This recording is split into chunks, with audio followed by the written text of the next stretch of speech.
Hi, my name is Brianne Boyce, as you already know, and I was just going to tell you a little bit about my journey and why I got into entrepreneurship and in the financial services industry. So for many, many years, I was going to university. I wanted to go and gain my PhD in clinical behavioral health psychology. I always had a mission that I wanted to be in control of my own time as I watched my dad become an entrepreneur and just the example he set with us from a young age. You know, I started working at age 14 and my father always believed in entrepreneurship, and he worked his entire life to give my brother and myself a life that he never had and a life of freedom, and he wanted to instill those beliefs upon us. While pursuing that, I always knew that I wanted to give back in a huge way and that my purpose here on earth was to do amazing things and to really help people, which is my #1 passion. So all those years I was going to university, I wanted to gain a practice in psychology. I wanted to help families to make sure that they didn't have to go through the turmoil that I did. I didn't grow up in a wealthy home by any means, and we were always taught that money is the root of all evil, which is simply not true. And not only that, I wanted to take ownership of my time. I wanted to have something that belonged to me and that I was proud of. So I didn't have to punch the clock when the boss said it was okay, that I didn't have to, build somebody else's dreams, that I could build my own. And what unfortunately happened along the way is that while applying to grad school, life happened. The door got closed in my face over and over and over, and I was pulling out a locked door. And along the way, in 2012, my father ended up losing his life. He passed away, and then I watched my entire life get turned upside down. I was lost. I was alone. I had nowhere to go. Everything that I thought life was going to be was no longer what I thought. And I, had a job. It was okay, but it was horrible. It was toxic. So many of us have that, and the boss just didn't believe in you and would only recognize you for when you were doing something wrong and not all those years that you did something right or came in early or put forth all your effort. And one day I started complaining on social media like we do when we're young. And what happened next was the gentleman I had gone to high school with actually reached out to me, and he's like, "Brianne, you've got to take a look."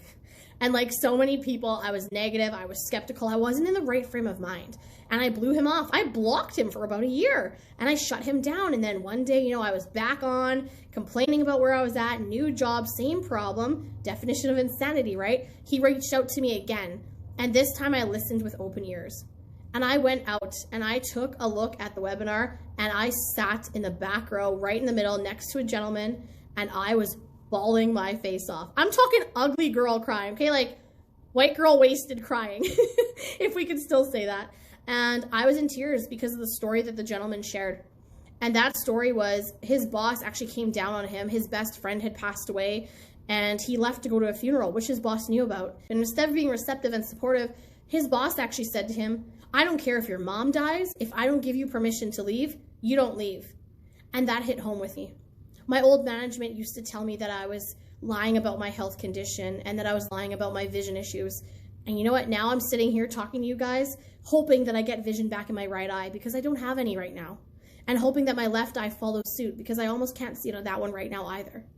And I sit here in hope and I sit here in faith. But that day that I was at the office, I learned something very, very important. And that was success doesn't always have to look like what you thought it would. And that day, I found hope. I found hope in this story. I followed up. I did an informational interview. I learned. I asked questions. And I went in with an open mind. So why am I still here? What has this company done for me? This company has given me a reason to have a bigger purpose greater than myself, to be able to give back. When I was in psychology, I wanted to be able to make a difference, and I wanted to go help people after their problems already occurred and after they've already endured trauma. Now, I get to go out and help families at the root of the iceberg rather than the tip. I get to help them before financial devastation takes over their family and ruins their relationships. I get to come in with that superhero cape because I took the time to have an open mind and just learn about the new concepts. And that's what I encourage everybody to do. And more importantly, like I said, my father gave and lost his life trying to give my brother and I a better one.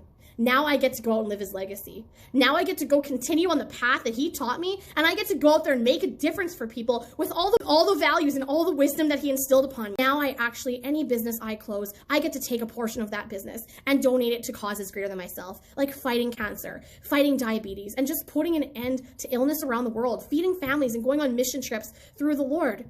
Faith is so important to me, and I want to make sure that I'm always that light in somebody's life.